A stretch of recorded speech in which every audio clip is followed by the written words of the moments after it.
long-term care, why do we end up shutting down the whole province? You've just extended the emergency orders for another 28 days. That takes us to May 12th. Will we have to go beyond that, or can we, if we're testing enough in long-term care facilities, start letting people get back to work? You know, Brian, I've heard that argument so many times over the last few days. There's a few parts to that. First of all, again, I have to go back until we get the green light from the Chief Medical Officer to start moving forward. I heard the example of Ottawa over the weekend by one of my ministers saying there's 3 people in ICU in all of Ottawa and you're shutting down all of Ottawa. But you just can't flick the lights on. We just can't flick it on, open the gates and just start. We just can't. We aren't ready yet. Until we see some modeling that the curve goes down, you know, then we, you know, do trickles opposed to just opening things up. But I hear it. I hear what you're saying. You know, when we go out there and they do some focus polling and they ask people, the number one concern over the virus, over anything, is the economy with people. They want to find out how they're going to put food on the table, how they're going to pay rent, how they're going to pay a mortgage. That's their number one by far over anything. Number 2 is people are just getting restless. They're getting squirrely staying inside the house. And I know it's difficult, but that's why we see a little glimmer of hope, a little light at the end of the table. My biggest fear is all of a sudden we get another wave and it hits us. I just want to make sure we do it properly, cautiously, and not just jump into this and just open up the floodgates. It just, I think it'd be irresponsible. But we do have a team together, and what I'm going to do, I'm going to pass it over to my Minister of Finance. He shows up every single day. But there's one thing that this tells me, and I've said this from the day I got elected: people are special in Ontario. They're workers. You know, they're just workers. They want to work. They want to get out there and keep moving forward. And that's a real positive thing. But again, we're going to be extremely cautious. So I'm going to pass over to the Minister of Finance that's putting together the plan on the economy and the recovery after COVID. Thank you, Premier, and thank you, Brian. So this is the work now that is a part of what the Cabinet Committee the Premier created last week is working on. It's not just the work, though, of a bunch of Cabinet ministers, although it is very important. They're very important members of that team. We're going to be reaching out for suggestions and ideas, listening to feedback from across the province. As the Premier noted, the recovery could be happening prospectively in different places at different times once we get the go-ahead from our health officials. It could be in different sectors at different times, depending on what changes can be made in terms of physical distancing. And of course, this very important issue that's already been talked about today about testing, as well as eventually determining what the actual penetration of this virus is in terms of the Ontario population as to when it will be safe. But I have to emphasize that, as the Premier has said, as the Minister of Health has said, the good news that we hope we will get is because of the physical distancing, because of what people have been doing, the collaboration and cooperation of Ontario employers and workers and families and all the great things, the ways people celebrated Easter and Passover separately this weekend in a different way. But that's what will be the very important first step. But absolutely, at the Premier's direction, that work is going on right now. We will, of course, be working very closely with our medical team to understand, and with different medical health officers in different areas to understand where the opportunities are, and when it's safe, we will have the plan in place to get the economy back on its feet as soon as possible. Next question. Next question comes from Mike Crawley at CBC News. Please go ahead. Hi there, Premier. Just wanted to tell you something we heard today from the family of a resident in a long-term care home in Toronto. They received a recorded call from the management of the home informing them that there were 14 deaths at the home and a large number of infections. I just wanted to know what's your reaction to the fact that families are receiving this news as a recorded phone message, and that this particular home seems to have gone from not having a serious problem to all of a sudden telling people, the residents, that there are the families of the residents, that there are 14 dead. Well, Mike, maybe offline we could chat and I can find out which home it is.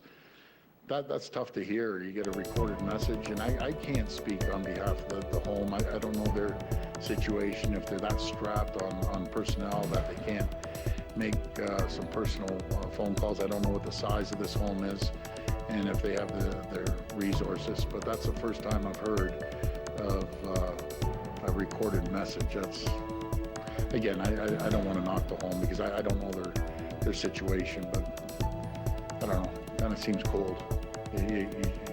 If possible, even if they need the support, maybe we can get some folks here at the Ministry of Health to help out making the phone calls.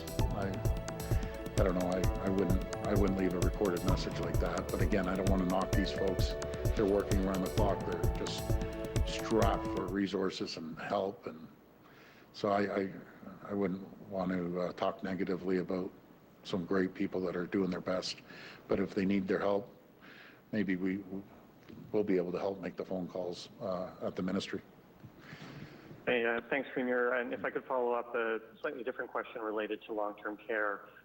Every day now we are hearing of new deaths being reported at long-term care homes, and from everything I've heard from the scientists and the medical professionals who follow this, someone who's dying today in a long-term care home was infected probably 2 weeks, at most 3 weeks ago, which means that they were infected after the province imposed the state of emergency. Have you been able to get any answers as to why infections were allowed to get into long-term care homes after you announced the strict measures restricting access to long-term care homes? Well, what I'll do, Mike, I'll pass it over to the Minister of Health. She'll be able to answer that.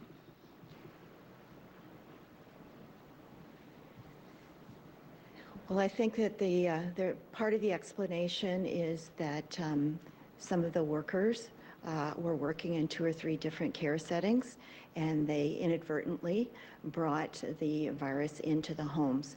The Chief Medical Officer of Health has strongly recommended that people only work in one facility with the hope that they will be able to increase their hours, because I know for some people it's an economic necessity for them to work in 2 or 3 homes where they put together enough part-time hours to make a full-time job. But that has been strongly recommended by the Chief Medical Officer. And we're also looking at making sure that the workers who work with the patients who may have COVID-19 symptoms, who are being socially isolated, that the same workers work with them, and that other workers work with well patients, so you don't mix the staff up, so that you can keep that separate. So there's still, we're still learning things, we're still implementing measures, but the other issue is completely restricting guests, that at first people were just screened. Now they're not able to come in, nor are delivery people unless they're thoroughly, the delivery people are thoroughly screened.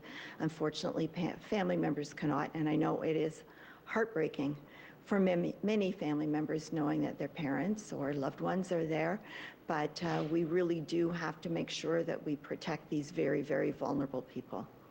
Next question. Next question comes from Colin DeMello from CTV News. Please go ahead. Colin. Hi, Premier. You said just earlier that you wanted to be cautious and responsible when it comes to restricting some of the physical distancing restrictions. So Ontario right now looks like it's been doing a pretty good job in terms of flattening the curve. If you look at hospitals, there isn't that overwhelming surge that we were expecting to see last week and this week. So what specific criteria is your command table looking for before determining that, okay, it's time that we can at least in part start lifting some of these restrictions? Well, I guess we're going to be putting out some modeling over the next short while, and we'll be able to get the exact time. And that will really determine which way we go. And again, I want to be cautiously optimistic but I just don't want to think, okay, people to think this is done, we're just moving forward. And no, even when the economy turns on a little bit, there's still going to be people with COVID-19, and there's still going to be deaths.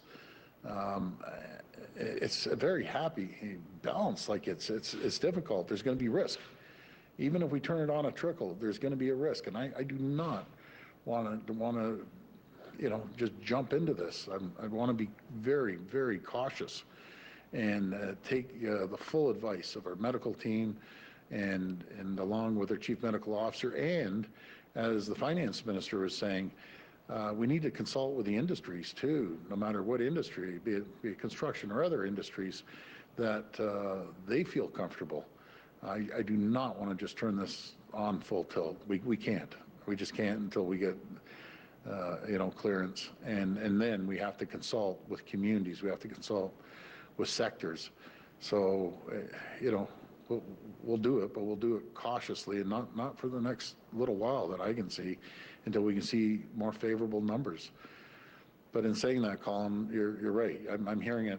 It's ramping up more and more. I've been hearing it the last few days from everywhere across Ontario. People are getting a little antsy, and they're concerned about how they're going to start paying the bills. I appreciate their concern. Thank you, Premier. And I just had a question for the Health Minister. Yep. Minister, so it seems like hospitals, as I just mentioned, are in good position right now. The number of available ICU beds is outnumbering the patients who have COVID-19, at least in hospitals. But as we know, the largest number of deaths has been in long-term care homes, I believe 119 as of today. Some patients are housed 4 to a room. They're cramped. They don't have a lot of space to go. Should the province be moving more elderly COVID-19 patients from long-term care homes to those empty hospital beds if we can make that connection? And also just happy birthday, by the way. Thank you.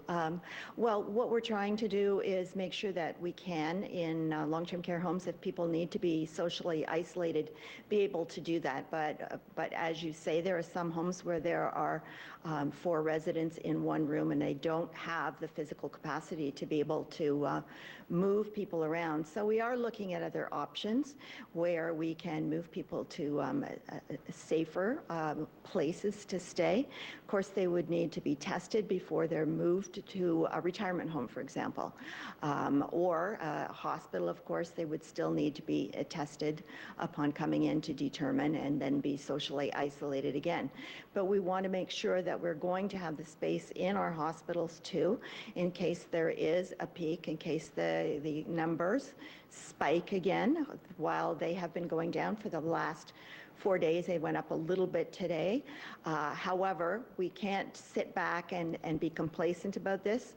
There are many more things that could happen, and we need to make sure that we continue to have the available hospital space, the number of ventilators that we may need. But of course, we want to make sure that people that are in long-term care homes that do need to be socially isolated can be. So hospitals are one of the solutions. And of course, if they need to be hospitalized, of course they will be. Next question. Next question comes from Cynthia Milliken from City TV. Please go ahead. Hello, this is for Premier Ford, please. Hello, Premier. Hi, Cynthia. Hello. You were saying earlier, Premier, that everything that needs to be done and could be done to protect seniors in long-term care is being done. However, in BC, for example, they have made it law that a worker can only be in one long-term care home. Now, the problem is they're not making a lot of money, roughly $15 an hour. They're not given full-time hours, as Minister Elliott noted. Should you reorganize the whole system, make it law so that they can only be in one long-term care home? It's pretty obvious, and don't you think this should have been easy to recognize from the get-go, that this is how it would be spreading in long-term care homes? Well, we have to look at the resources too, but I agree. You can't be jumping from home to home, and they're doing it because they need to make a little more money. And I'm going to pass this right after I speak over the finance minister on this. But we fully understand they have to earn more money. But the resources, all of a sudden, we take thousands of frontline healthcare workers out of the system, stick them at one home, and how about all the other places they worked? How do you fill those gaps as well? Because there's going to be gaps if we start requiring that. But I'm going to rely on our health team to come up with that recommendation. But it sounds like common sense. You don't want people going from home to home to home. But on the making sure that we top them up on the wages. There is a program right now with the feds that we're looking at, and I'm going to pass it over to the Minister of Finance to talk about that. Thank you, Premier, and thanks, Cynthia, for the question. So, as the Minister mentioned, Minister of Health mentioned, there has been direction from the Chief Medical Officer now around strong advice around not moving from home to home. Part of this is the system. The system is quite widely distributed. You're talking about retirement homes and long-term care homes. The majority of the retirement homes being private homes that operate. So we've provided, or the Chief Medical Officer has provided that direction, and certainly we continue to look, as the Premier has said, at whatever options could be on the table in terms of trying to lessen the spread. Unfortunately, this issue with long-term care homes is also, when we step back and look globally, where so many of the issues have happened in different jurisdictions because the elderly are that very vulnerable population. So in addition to that, we're also looking at what's being done elsewhere. But unfortunately and very sadly and tragically, this has been part of the trend internationally in terms of the people that are vulnerable, and of course we will do everything we can to protect them. Thanks. Thank you. And my second question is for Premier Ford as well, please. Yeah. Premier, the numbers are looking good. That you've referenced that. For example, in the modeling that was released a week and a bit ago, it predicted by this day there would be 1,000 people in long-term care. Right now we have about 267, I believe, 260 actually. So when you see those numbers, first of all, when can we expect the new modeling? And how do you keep people on board? For example, yesterday I saw on Twitter there was a very small protest in Vancouver, but it was a bunch of people defiantly saying, don't drink the Kool-Aid, don't listen to the government, we should be allowed to be outside on a nice day. Well, the reason we're at the numbers we're at right now is because of the great work of the residents of Ontario. Everyone pitched in, vast majority of everyone was listening. And keep in mind, BC's a little ahead of us. So they're starting to see a downward slope when it comes to the curve. And I've had many conversations with Premier Horgan, and he's doing a great job out there as well. But we just have to hang in there. Today's update on COVID-19 in New Brunswick. Bonjour tout le monde et bienvenue à cette mise à jour sur le COVID-19 au Nouveau-Brunswick. Les porte-paroles aujourd'hui sont le médecin hygiéniste en chef, le Dr. Jennifer Russell, et le Premier ministre, l'Honorable Blaine Higgs. Speaking on behalf of the province today are the province's Chief Medical Officer of Health, Dr. Jennifer Russell, and the Premier, the Honorable Blaine Higgs. Dr. Russell.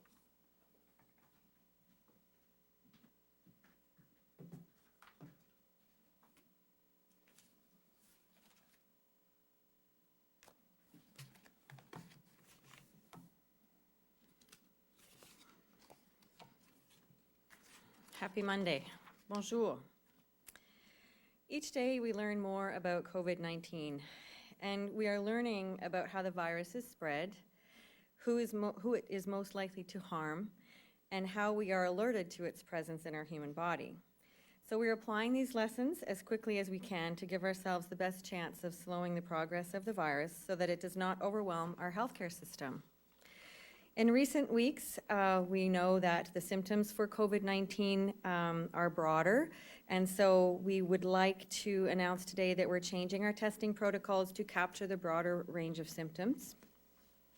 So we're now asking that New Brunswickers monitor themselves and their families for the following symptoms: a fever of 38 degrees Celsius, a new cough or worsening chronic cough, a sore throat, runny nose, and headache. And if you have 2 or more of these symptoms, please self-isolate immediately and contact 811 or your family physician for further instructions, and then follow those instructions very explicitly.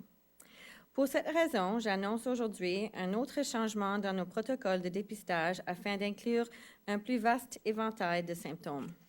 Nous demandons aux Néo-Brunswickoises et aux Néo-Brunswickois de vérifier si leur famille ou eux-mêmes ressentent les symptômes suivants: la fièvre dépassant 38 Celsius, nouvelle toux ou toux chronique qui s'aggrave, mal de gorge, écoulement nasal et mal de tête. Si vous ressentez deux de ces symptômes ou plus, veuillez vous auto-isoler et appeler le 811 ou votre médecin de famille pour obtenir des directives supplémentaires et suivez-les à la lettre. The symptoms I have listed will seem relatively mild and not uncommon. So particularly when we're coming to the end of the winter cold season and the start of spring allergies. But this virus has the potential to cause mild, moderate, and severe illness, and therefore it's important to take precautions even with mild symptoms like a runny nose and headache. Again, this change will likely result in increased demand for testing, but I'm confident that our laboratory has the capacity to address this. So today there are 2 new confirmed cases of COVID-19 in New Brunswick, and this brings our total to date to 116. The new cases are as follows: an individual aged 40 to 49 in Zone 3, which is the Fredericton region, an individual aged 50 to 59 in Zone 5, the Campbellton region. Pour cette raison, j'annonce aujourd'hui un autre changement dans nos protocoles de dépistage afin d'inclure un plus vaste éventail de symptômes. Nous demandons aux Néo-Brunswickoises et Néo-Brunswickois de vérifier si leur famille... Oh, j'ai déjà lu ça. Je m'excuse. Alors, our COVID-19 caseload remains relatively low in comparison with neighboring jurisdictions, but we are still a long way from winning this battle. Now more than ever, it is vital that we do our part by staying at home to the greatest extent possible. It's important that you continue to practice physical distancing when you go out and keep your interactions with others brief. Please keep washing your hands regularly and thoroughly. We can't give this virus any chance to get a firmer hold in New Brunswick, and that is why we are announcing this change in our testing protocols. Il est essentiel de continuer à pratiquer la distanciation physique lorsque vous sortez et que vos interactions avec les autres soient brèves. S'il vous plaît, continuez à vous laver les mains fréquemment et soigneusement. Nous ne pouvons pas donner à ce virus la possibilité de se répandre davantage au Nouveau-Brunswick. C'est pour cette raison que nous annonçons ce changement dans nos protocoles de dépistage. Please keep in mind that this disease is new to all of us, including medical science. It is only 4 months since COVID-19 was first detected in humans. And every day we are learning more about its characteristics. The symptoms that were first reported, fever and cough, are still the most common indicators in terms of the percentage. So we do know that there are many different symptoms, and they represent different percentages in terms of the majority of symptoms that we see the most commonly. So we want to make sure that we know about every case, and that means adding new symptoms that are appearing in the rapidly evolving medical literature.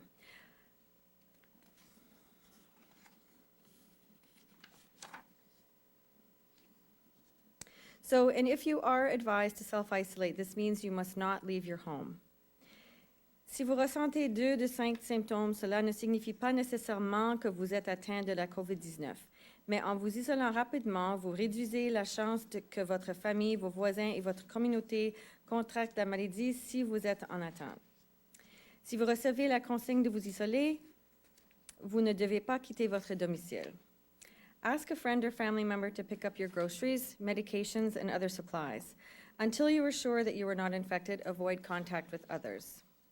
Continue to prioritize testing for those most vulnerable to the disease, including persons over the age of 60, those with chronic conditions such as heart disease, lung disease, diabetes, or cancer, and residents of nursing homes and special care homes. We must look after those who are looking after us. A dedicated phone line remains in place for healthcare workers to report symptoms and seek direction.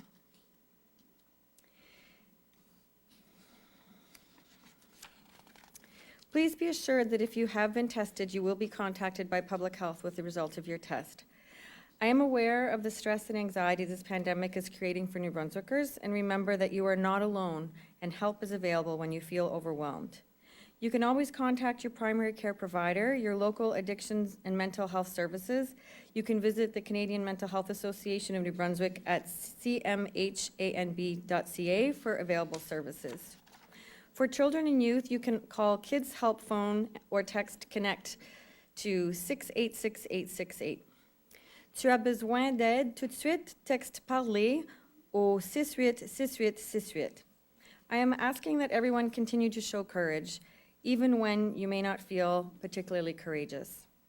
We have shown tremendous heart and resilience so far, and I commend everyone for the efforts you are making. We will get through this, but it will take time. Nous avons fait preuve de beaucoup de cœur et de résilience jusqu'à présent, et je tiens à tous vous féliciter pour vos efforts. Nous allons surmonter cette crise, mais cela prendra du temps. Thank you very much.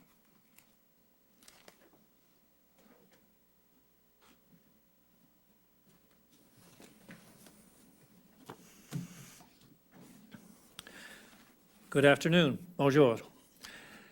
I hope everyone was able to have a nice Easter weekend, even under these extraordinary circumstances. I know for most of us it was a very different Easter. Instead of visiting in person, I reached out by phone to wish my mother a happy Easter, and I'm sure many of you did the same thing with your family and with your friends. J'espère que vous avez été nombreux à souhaiter des joyeuses Pâques à vos proches, mais en gardant vos distances.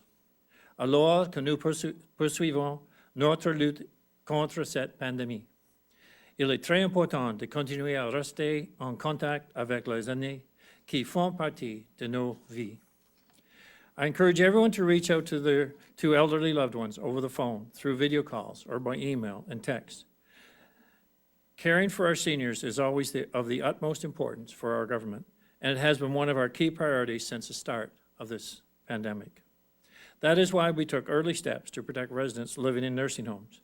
We have continued to take additional steps as more information has become available. We stopped allowing visitors to nursing homes very early on. We've accelerated nursing home placements from hospitals, which means 157 seniors who were receiving alternate levels of care have now been moved from hospitals to nursing homes or long-term care homes. Nous avons mis en place des processus avancés de contrôle pour les employés avant qu'ils puissent entrer en travail. Par exemple, tout le monde doit prendre sa température et répondre à plusieurs questions de contrôle. Nous sommes en communication constante avec l'Association des foyers de soins de New Brunswick depuis le début de la pandémie. We continue to focus on communication to do our best to ensure staff are kept well informed as new policies are implemented. On-site physicians and clinical staff have been instructed to care for residents whenever possible to avoid any unnecessary transfers to hospitals. Training is ongoing for nursing home staff members on the proper use of personal protective equipment, and all direct patient staff are now required to use this equipment. We have also put operational plans in place. Any seniors displaying respiratory symptoms of any kind will be isolated immediately, and we are treating all symptoms as though they are COVID-19. We are continuing to monitor the situation in our nursing homes, and we will take additional measures if needed as the pandemic continues. I wish to thank the staff and management of the many nursing homes throughout our province who have shown their dedication, their perseverance, and their will to do what's right for the residents and for the people of this province. Today and over the weekend, we saw only a few new cases of COVID-19. 74 of our 116 confirmed cases have now recovered from the virus, which means more people have recovered in New Brunswick than are currently confirmed to be ill. That's good news, but it is not the time for us to relax. As Dr. Russell just pointed out, we are expanding our testing at their recommendation to ensure that we understand completely what is happening in our communities and in our facilities. We must continue to obey public health's physical distancing guidelines. Nous devrons continuer à respecter l'ordonnance d'urgence qui est présentement en place dans la province.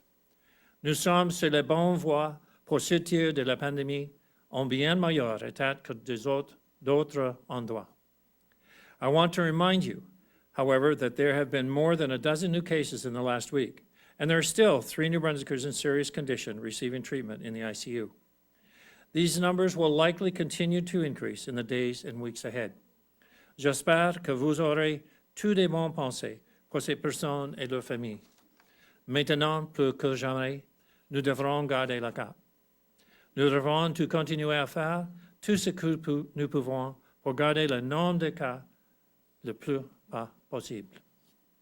So far, the vast majority of people have been respecting the rules imposed under the Emergency Measures Act to slow the spread of COVID-19.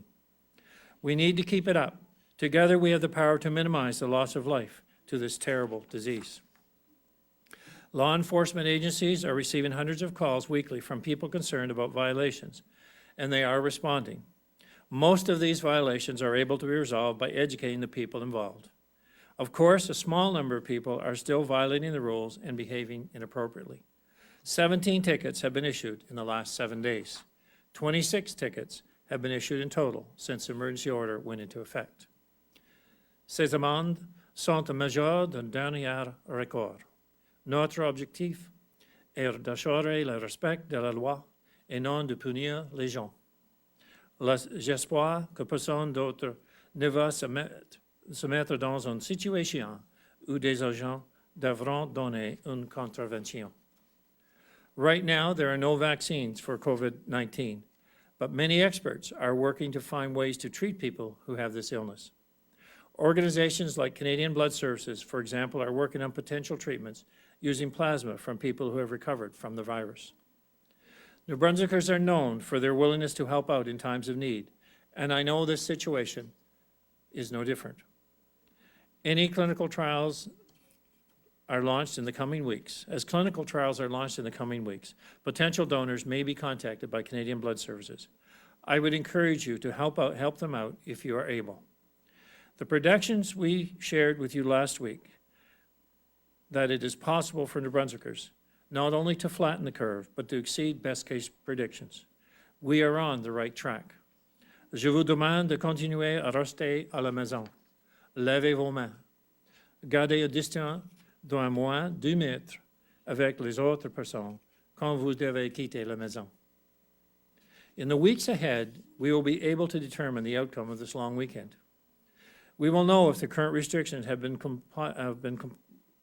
complied with and if they have been effective.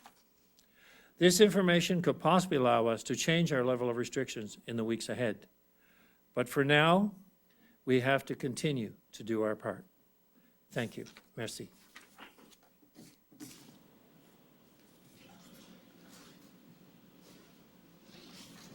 Thank you, Premier. Merci, Monsieur le Premier ministre. Thank you, Dr. Russell. Merci, Dr. Russell. Nous allons maintenant procéder aux questions des journalistes. Vous avez le droit de poser vos questions dans la langue de votre choix. Chaque journaliste aura une question. We will now proceed with questions from the media. You have the right to pose your question in the language of your choice, and each reporter will have one question. Vicky Hogarth, Charlotte County TV. Thanks, Bruce. My question is for the Premier. I was speaking with PSWs in long-term seniors care facilities this weekend who told me that Horizon and Shanix have decided to give personnel 2 surgical masks per staff member per shift, but that these masks are supposed to be put in plastic bags while they're on break, which they believe isn't sanitary. Also, surgical masks don't do anything to protect the caretakers from infection, and their stance is that you wouldn't put a firefighter in a building without protective gear, but they're being asked to put themselves and their families at risk every day. So how can we do better? Well, I think certainly I'll leave that. The real answer to that should be from the health professionals. This has come from a recommendation that would be better protection. I think it's not necessarily necessary, but it wouldn't be my decision whether the N95 mask would be available or needed in each and every case. I think that we have to manage the supplies, but we have to do in a way that protects our workers. So certainly the question would come back to the health authorities, and Dr. Russell may want to talk on that further. But for me, I will ask the health authorities to respond to any questions or concerns that come back from employees, and it's directed with a response that is, can be categorized as best practice.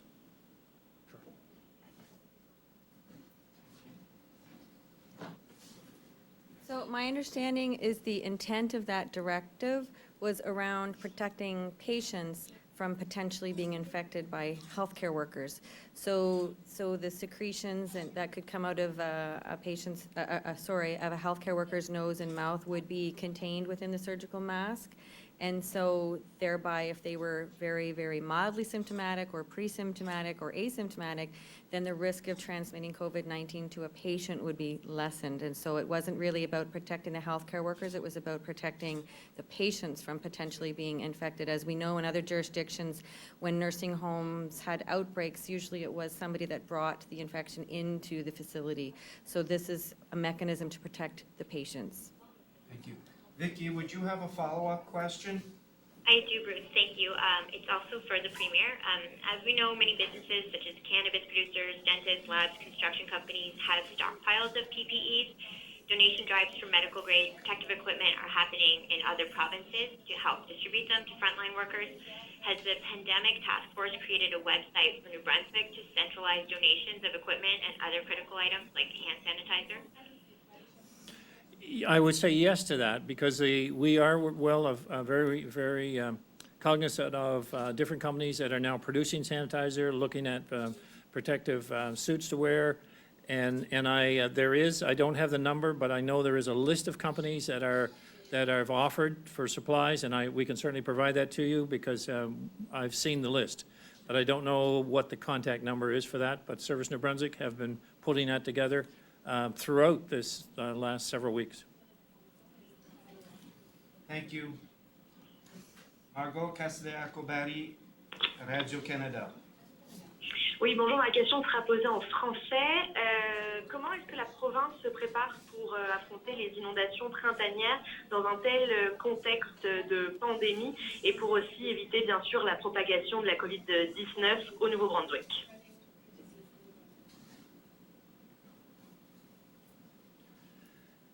Thank you for the question. Although it's still right in the start of the season, I spoke to the EMO coordinator this morning, discussing the current weather conditions, the state of our river system throughout the province, and also what the risks were. We do have a rainfall coming tonight, but it's not to be excessive. I think it's 20-30 millimeters, so it's significant, but not excessive. Ice conditions are not severe at all at this stage, and the current projections are that we won't be seeing anything at all like we've saw in the last couple of years. So we are watching this very closely, and as the river rises, certainly EMO have been involved, our Emergency Measures Organization, from the early days of the health pandemic, and they have put measures in place so they can operate and respond to flooding conditions and follow the health concerns that we've put in place throughout the province. So I'm feeling very positive on two fronts. One, that we're ready to respond if needed, but secondly, the current projections are that it will be a normal season in terms of water levels, unless we get a very severe rainfall that is currently not predicted. As-tu un suivi, Margot? Non, merci, ça sera tout. Merci. Adam Harris, Telegraph Journal. Hi there. Thousands of temporary foreign workers will soon be destined for New Brunswick. Is there any concern about them bringing the virus into the province, and are there any provincial measures planned, like mandatory testing, to stop that?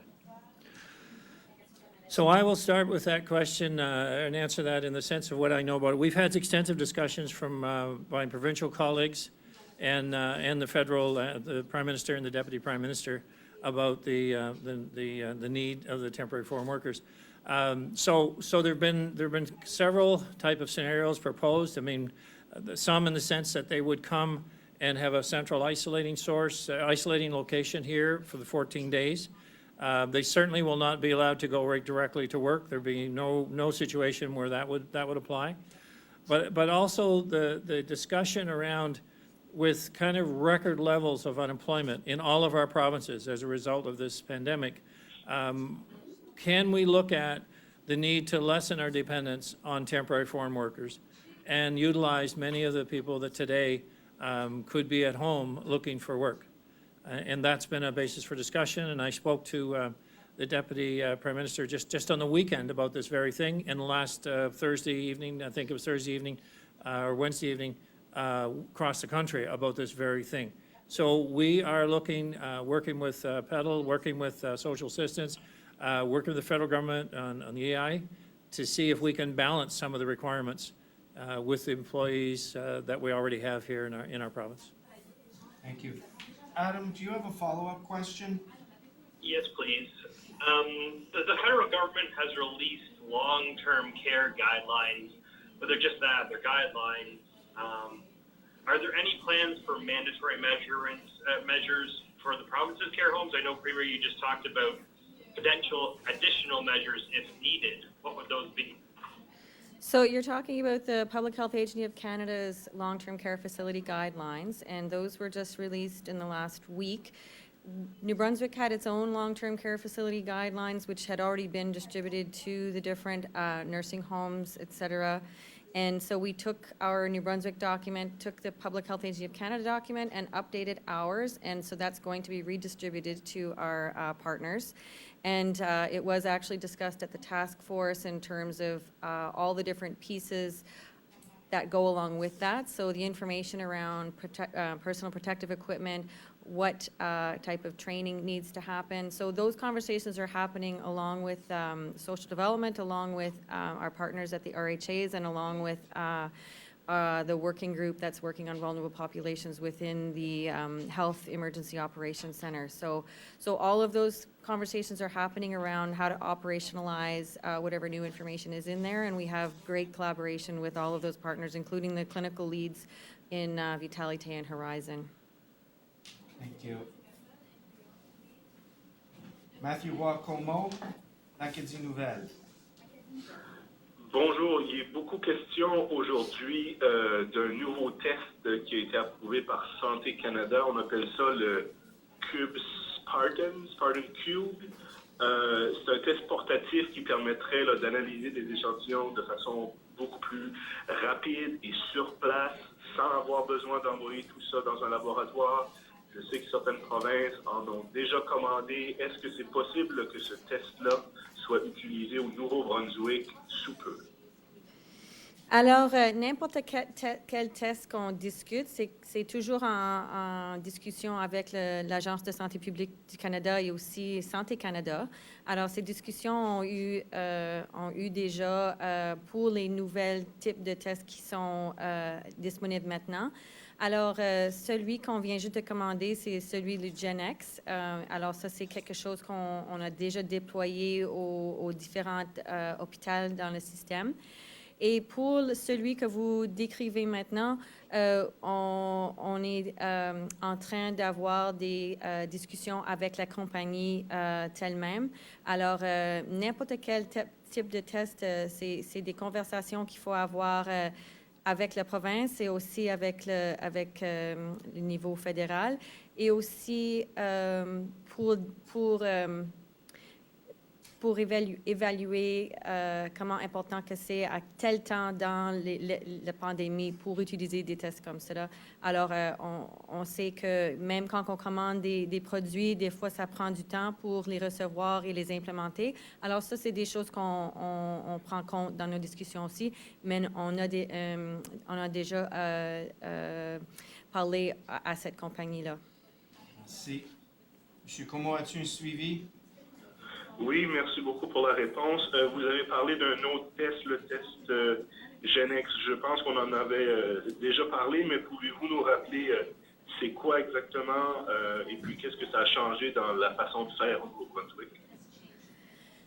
Alors, les tests, ceux qui ne sont pas le GenX, qu'on utilise maintenant, qui vont à le laboratoire à le Georges-Dumont, l'hôpital Georges-Dumont à Moncton, ces tests-là, ça prend environ 24 à 48 heures pour recevoir le résultat.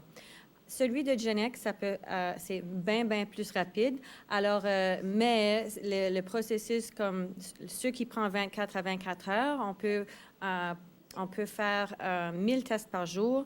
Avec le Gen-X, c'est moins, mais c'est plus rapide. Alors, c'est quelque chose qui est vraiment important dans les situations qu'on aimerait dans l'hôpital d'avoir un test vraiment rapide, comme quelqu'un qui accouche, quelqu'un qui va avoir du chirurgie, des situations comme ça. Alors, c'est vraiment des situations spécifiques dans l'hôpital qui demandent quelque chose de plus rapide. Alors, ça, c'est la manière qu'on va le déployer maintenant. Merci. Gail Harding, CBC. This question is for Premier Higgs. The province's emergency declaration is expected to last another week. Will it be extended, and if so, for how long? It is likely that it will be extended. It'll be done in 2-week increments. It'll be a decision that's made collectively with my COVID committee colleagues, the leaders of the other parties, and my cabinet. But it'll be done in 2-week intervals upon any extension. Thank you. Gail, do you have a follow-up question? Yes, one for Dr. Russell. With the expanded testing, what was the concern that led to this expansion in the testing? Is there a worry that there are people out there that are not being reached through the previous way of doing the testing? So there's a couple of pieces to that question in terms of how our testing criteria have evolved. And our testing criteria have evolved based on the changes in risk. So originally it was around travel outside of Canada, then it was travel outside of New Brunswick, then it was higher risk populations, so people who worked in healthcare settings, people who had comorbid conditions over a certain age. And so, and people would ask, well, what is the community transmission like right now? What are your concerns about community transmission? Because we know that the shift in other provinces and other jurisdictions has always been, you first see the travel-related cases and the clusters around that, and then it shifts to becoming more, the majority of cases are community transmission.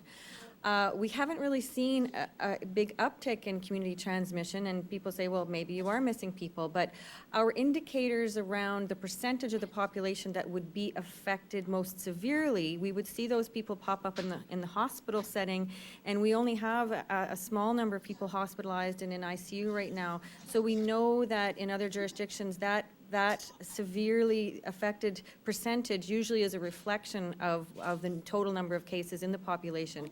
So at this point in time, expanding it will allow us to make sure that we're not missing anybody, although all the sentinel testing that we have done thus far in emergency departments and as well as hospital settings, that sentinel testing, all of those tests have come back negative.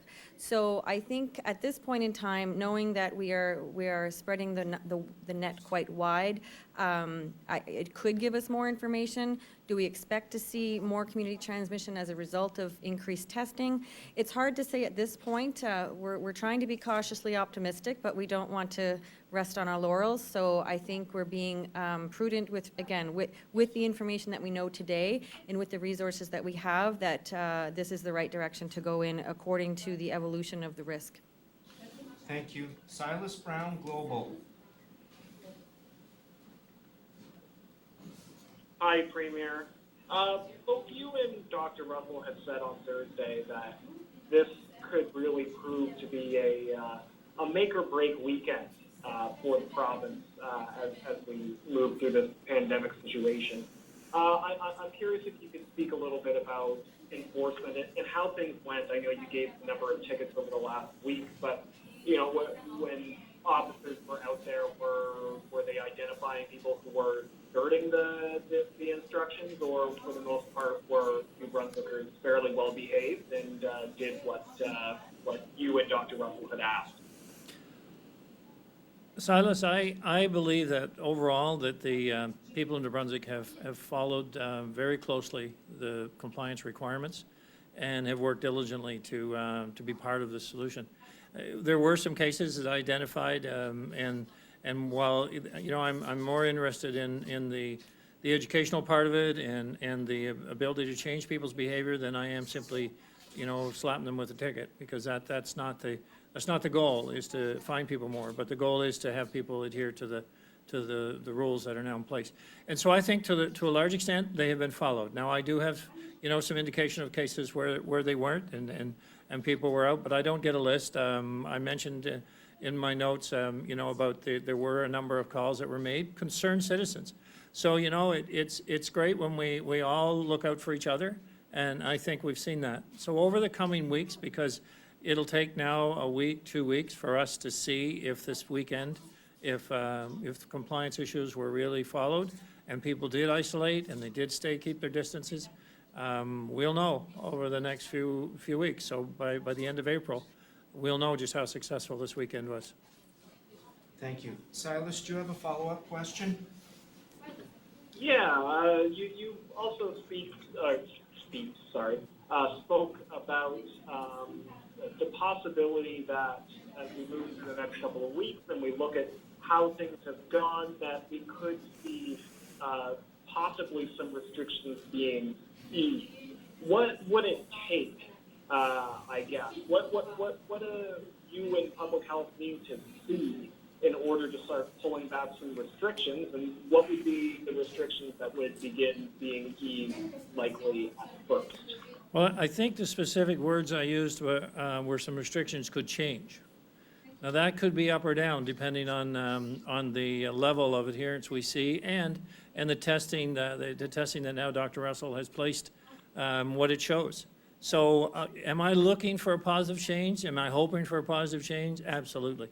And do I feel that if our numbers stay the way they are and if our caseload stays down and we're able to identify different areas, do we need to start our economy back up? Do we need to get people being able to move about while respecting, many of the rules that are in place, because we will have to for some time? Yes, I do. I think that's important that we start to reach a norm, but that new norm is going to be different than the old norm. Getting our economy back up and running, it's all about a balance, and that's what we're in right now. So I'll remain optimistic, certainly as long as our numbers are where they are, and if they continue, not to increase, and we can be sure of areas by having a good, clear understanding of communities and in any community type of contamination. But I'm an optimistic person by nature, so I'll always look for a continuous improvement. Thank you. Laura Brown, CTV. Hi, Premier. I'm wondering if you can elaborate a little bit more. I hate to ask, but if there's any timeline in your head that you can give us on when you can foresee, if we are able to see these numbers down day after day, you could foresee towards the end of April or late May, some of these restrictions being lifted. And by that I mean potentially certain businesses like restaurants being able to open back up maybe at a 50% capacity. I think it's very difficult to put a date on it. I think it would be a somewhat of a shot in the dark if I did that. I mean, would I like to see us, be able to ramp up? Well, firstly, we get this the spring freshet behind us. That'll be nice, and we will know that by the end of this month. Certainly, if our numbers stay down and we have a good community understanding, we'll know that by the end of this month. If we extend the Emergency Measures Act, as I said, it would go for another 2 weeks, and that'll be depending on the conditions that we see at the time of making that decision. I believe that, we will be able to make some changes towards the end of May, but I think it's very, very difficult to put a date on it. I'll be working closely with public health and officials across the province, understanding, where can we move a little bit, how can we contain anything within a different region of the province, because we have pockets throughout our province, and we don't want to spread those pockets. And we haven't put a province-wide ban on traveling, but we basically said people need to stay home. Will we be able to relax that some by the end of the month? Let's hope so. But it's very much an unknown, Laura, and I think it would be unwise to put a date on it. Thank you. We've seen that happen in the U.S. a few times. Dates being placed on things, and they actually didn't come to pass, did they? Laura, do you have a follow-up? Super quick, yes. And I know this is probably another unfair one, Premier, but 2 weeks ago you said about over $20 million has already been spent in that one-time $900 benefit. At this point, how much do you think, or do you have estimates in your head as to how much this has cost the province so far? Well, we have had 67,000 applications. So, you know, they're all in their assessment process at this point in time. At this stage, we will have spent, I spent out probably in the order of 30 million, but I don't know the exact number, but 67,000 have applied. So, but they all won't qualify, but it'll be the process they'll follow, but I don't know how many at this stage.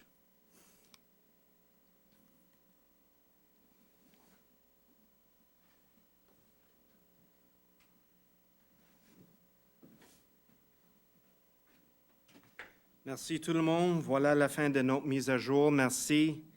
Thank you all. That concludes today's update. Thank you.